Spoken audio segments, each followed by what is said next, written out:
Hi viewers, welcome back to my channel. ఈరోజు నుంచి మనము డిఎస్సి సంబంధించినటువంటి జీవశాస్త్ర మెథడాలజీ గురించి తెలియజేసుకుందామండి, డిస్కషన్ చేసుకుందాం. ఇది స్కూల్ అసిస్టెంట్ వాళ్ళకు, ఎడ్జిటి వాళ్ళకు కూడా యూజ్ అవుతుంది. ఈ జీవశాస్త్ర మెథడాలజీలోని యూనిట్ 4 సంబంధించిన టాపిక్ అయిన జీవశాస్త్ర బోధన ఉపగమాలు పద్ధతుల గురించి ఈరోజైతే నేర్చుకుందాం. మీకు గనక ఈ వీడియో నచ్చినట్టయితే నా ఛానల్ని సబ్స్క్రైబ్ చేయండి, షేర్ చేయండి, లైక్ కూడా చేయండి. సో ఇప్పుడైతే మనం టాపిక్లోకి వెళ్ళిపోదాం. జీవశాస్త్ర బోధన ఉపగమాలు పద్ధతుల్లో చూసుకున్నట్టయితే ఫస్ట్ వన్ వచ్చేసి బోధనకు డెఫినేషన్ చూసుకున్నట్టయితే అనుభవము ద్వారా విద్యార్థిలో శాశ్వతమైన మార్పులను కలిగించే ప్రక్రియనే బోధన అని అంటాం. నెక్స్ట్ అభ్యసనం అంటే నిర్వచనం, అనుభవం ద్వారా విద్యార్థిలో కలిగే శాశ్వత మార్పును అభ్యసనం అంటాము. మరి రెండింటి డెఫినేషన్ సేమ్ ఉంది, కానీ మనం దీన్ని ఏ విధంగా గుర్తుపెట్టుకోవాలి అన్నదానికి ఒక లాజిక్ ఏంది అంటే, బోధన డెఫినేషన్ చూసుకున్నట్టయితే ఇక్కడ శాశ్వతమైన మార్పుల తర్వాత కలిగించే అనే వర్డ్ వచ్చింది. శాశ్వతమైన మార్పులకు తర్వాత కలిగించే వర్డ్ వచ్చింది కాబట్టి దీన్ని బోధన డెఫినేషన్గా గుర్తుపెట్టుకోవాలి. నెక్స్ట్ అభ్యసనం డెఫినేషన్కి వచ్చేసరికి ఇక్కడ శాశ్వతమైన మార్పుకు ముందే మనకు కలిగే అనే వర్డ్ అనేది వచ్చింది.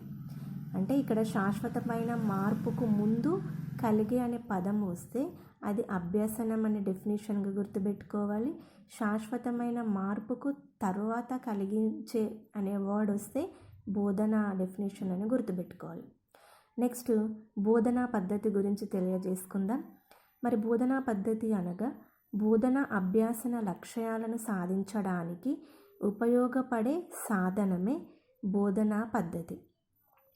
నెక్స్ట్ బోధన ఉపగమాలు 2 రకాలు, ఒకటి ఆగమనం, రెండవది నిగమన ఉపగమాలు. ఫస్ట్ ఆగమన ఉపగమం చూసుకున్నట్టయితే దీనిని సోక్రటీస్ శిష్యుడైన ప్లాటో అనే సైంటిస్ట్ ఈ ఆగమన నిగమన పద్ధతుల ద్వారా బోధన జరిపేవారు. మరి ఆగమనం అనగా ఏంది అని అర్థం ఏంది అంటే రాక లేదా రావడము అని అర్థం. మరి ఆగమనం అనే పద్ధతికి మూల పురుషుడు ఎవరు అనంటే సర్ ఫ్రాన్సిస్ బేకన్ అనే సైంటిస్టు దీనికి మూల పురుషుడు. నెక్స్ట్ ఆగమన పద్ధతి అనగా విద్యార్థులకు ఉదాహరణల ద్వారా సూత్రాన్ని ఆవిష్కరించి బోధిస్తున్న విధానమే ఆగమన ఉపగమం. అంటే ఉదాహరణల ద్వారా సూత్రాలను రాబట్టే ప్రక్రియనే ఆగమన ఉపగమం అని అంటాం. మరి ఆగమన ఉపగమానికి చాలా పేర్లు ఉన్నాయి.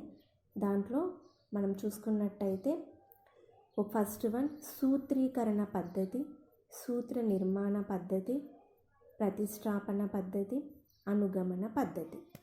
మరి ఇక్కడ అనుగమన పద్ధతిలోనే పేర్లోనే ఉంది ఏమని, ఉదాహరణల నుంచి సూత్రాలను రాబట్టే పద్ధతిని మనం ఆగమన ఉపగమం అని అన్నాం.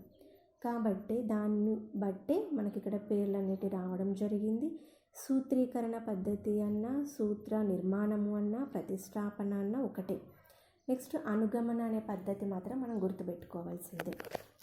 నెక్స్ట్ మరి దీనికి ఆగమనం అనే పద్ధతికి కూడా నిర్వచనాలు అనేటివి ఉన్నాయి.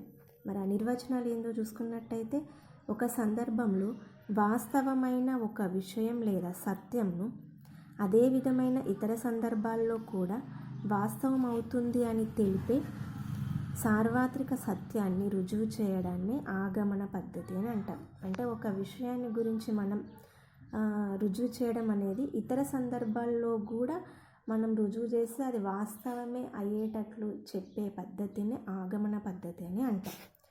మరి ఇది కొన్ని సైంటిస్టులు కూడా దీనికి డెఫినేషన్స్ ఇవ్వడం జరిగింది ఆగమన పద్ధతికి. అందులో ఫస్ట్ వన్ చూసుకున్నట్టయితే నిర్దిష్ట అంశాల నుండి సాధారణీకరణాలను రూపొందించడమే ఆగమనం అని చెప్పింది పౌలర్. ఇక్కడ ఏంది, నిర్దిష్ట అంశాల నుంచి సాధారణీకరణాలను రాబట్టడాన్ని చెప్పింది మనకిక్కడ పౌలర్. నెక్స్ట్ చూసుకున్నట్టయితే రెండవ డెఫినేషన్ చూసుకున్నట్టయితే ప్రత్యేక సత్యాల నుండి సాధారణ సత్యాలను రూపొందించడమే ఆగమనమని అన్నది జీవన్. అక్కడ పౌలరు నిర్దిష్ట సత్యాల నుంచి సాధారణ సత్యాలని చెప్పిండు.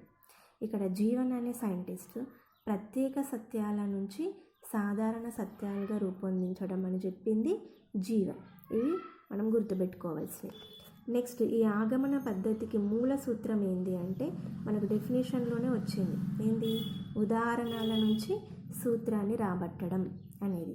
నెక్స్ట్, ప్రత్యేక అంశాల నుంచి సాధారణ అంశాలు అని మనం ఇందాక నిర్వచనంలో చూసాం. నెక్స్ట్, మూర్తం నుండి అమూర్తం వరకు అంటే తెలిసిన విషయం నుంచి తెలియని విషయం వరకు నేర్చుకోవడాన్ని ఆగమనం అని అంటాం.